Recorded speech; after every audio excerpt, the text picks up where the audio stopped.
the question. It said, oh, hi, by the way. Welcome back, guys. Welcome to Asknikkip, and I'm going to jump into the question. It says, hi, Nikki. I am 20 years old, and I'm still a virgin.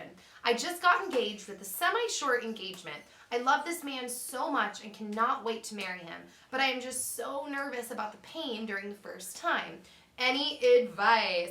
Okay, so I'm assuming by this email you're planning on waiting until you are married, and that's cool. I will say when Dan and I woke up the next morning after our first time consummating our marriage, we were really excited that we waited because both of us had those goals separate from each other. Those were just things that we wanted, and I remember we went to breakfast the next morning. We were like, dude, we made it. I mean, I guess we didn't have to make it that long because I was 20 and he was 21. But when you're in love with someone, it's just really hard to wait because you're like, I just want to be with you. And we were happy we waited. So if that's a goal you have, just know you'll be very happy about it. Just for a personal thing, like I did it. So as far as the pain, I don't know how graphic I should get. I don't really I think if you just come prepared your first night, they're going like, yeah, graphic. I think if you just you come prepared the first night, with your loops and all of that stuff. I think it just is what it is. It just gets less painful, I think, the longer you do it, unless you have something medically wrong with you. And it's not like it was torture. My first time was not it wasn't painful. It was just whoa, nothing's ever been down there before. This is weird, because it's just weird your first time. But, it wasn't I was not in a lot of pain. It didn't feel like I had a rod of fire going into me or anything like that. So yeah, I mean, I was really scared. Mention how it's gonna be after their wedding, so they're gonna be connected. It's not with some random guy on a one night stand.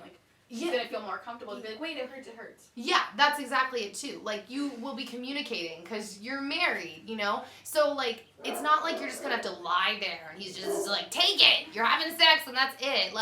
You're going to be communicating. And so I think being open and letting him know when something hurts or if something, it's kind of it's just kind of obvious. You're married. Communicate. Tell him if something doesn't hurt. Tell him if something does hurt. Be open because that's the person you're going to be having sex with the rest of your life probably. So communicate. And I will say, I know there's nothing I can say to make you not scared, but it wasn't as scary as I thought it was going to be. So just know you'll be okay. You're committing to someone. You love this person. It's going to be just fine. And yeah, I don't think I've ever told this story on the internet, but maybe I have. When Dan and I got down to the hotel the night that we got married, we were so nervous. We literally checked into our hotel, brought our bags up to the room, and we were like, are you hungry? Let's go get some food. And we left the hotel to go to a Subway. And we went in the Subway, and I was ordering my sandwich, and I was like, I just got married. I'm so excited. And the lady was like, sure you did. She didn't even believe me. Because, why would we be at Subway after we just got married? And so we went out, we ate our food, and then we walked down the little strip mall. And there was, puppies for sale in a little bin, but it was nighttime because the store was closed, so we could see the puppies through the window. And we were just hanging out just like when we were dating. And then it was all right, you ready to go back to the hotel? I was like, yeah, let's go back. And we got back, and we just kind of stood there. And I was like, all right, I'm going to go get ready now. We were so nervous, but everything ended up being fine. And then we did it a few times that night. So you guys get really personal with me on this channel. So yeah, you'll be okay. It's not as scary as what you're feeling. Everyone pretty much has sex on the planet, so it's gonna be fine. But good luck with your engagement. That's exciting. So okay, I need my computer opened again. Watch out for sex, but congrats. Congrats! Have at it with the fiery rod. Okay, so here's the Twitter question. It says, the first one says, tips on flirting.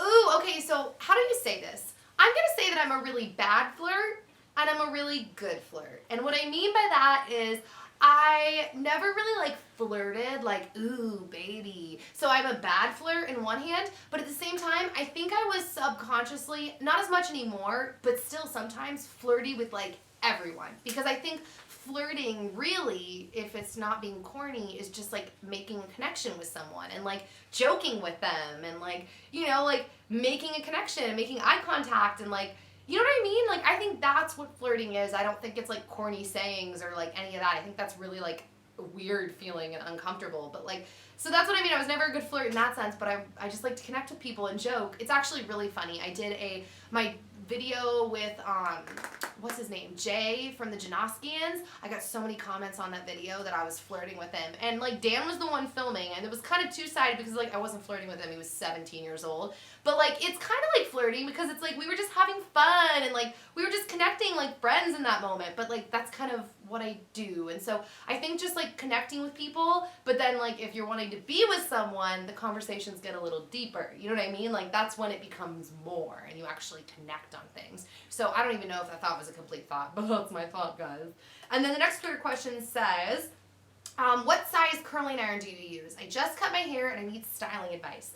I use a 1 1/4 inch Conair curling iron, I believe. It's ceramic. So, but it's cheap, dude. I think my curling iron was like $20, maybe even 15 at Walmart. And it's lasted so long. I've had that same curling iron since I was like 17, and not that same one, but that same model, and I've only bought 2 in the last decade. That's pretty good for a $15 curling iron.